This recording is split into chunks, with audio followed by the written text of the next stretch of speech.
Okay po ma'am, ito na po yung progress natin. Nakita nyo po, dati kasi hindi ito mag-charge, nag-alarm kasi yung 24 na yan, 12 volts ang nakasit up dyan. Kinonfigure ko ang kanyang parameters para maging okay siya. Nakita nyo po, nag-charge and then may blinking because the voltage is 29.2 already. So ibig sabihin may nag-exist na power came from the solar panel. Ito naman sa ating inverter na andyan sa kasalukuyan, nakasit siya sa 1 sa grid 235, and then I'll press this one.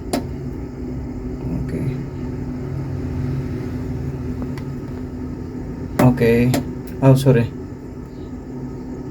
lagyan natin sa 3 okay, 3. Kapag press natin yan, i-accept. Okay, tingnan natin nandito na sa solar panel, I mean sa battery, galing na sa battery, nagkukuha ng source. Okay, tapos isi-set up na wala nang interruption yan. Isi-set ulit natin sa grid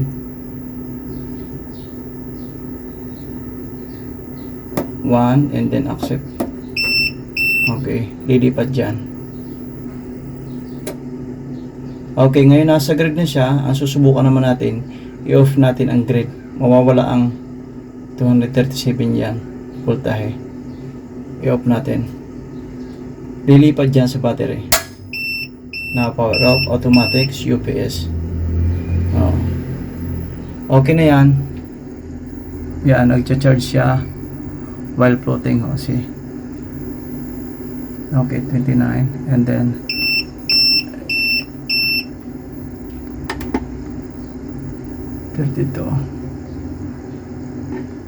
ang magiging problema dito, hindi niya ma-reach yung kanyang, how can I call it, ito solar BMP dapat above 36 to 75 volts ang dapat matanggap nito.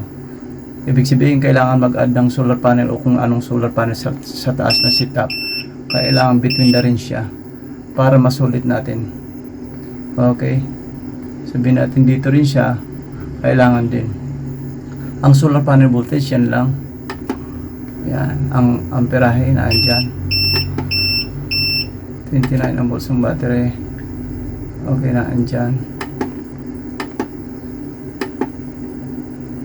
Alright, temperature, kung ano yan ay load sa 12 volts. Load po yan sa 12 volts dito. Ngayon naka-off yan. Pag ino natin yan, ipipress lang yan dyan.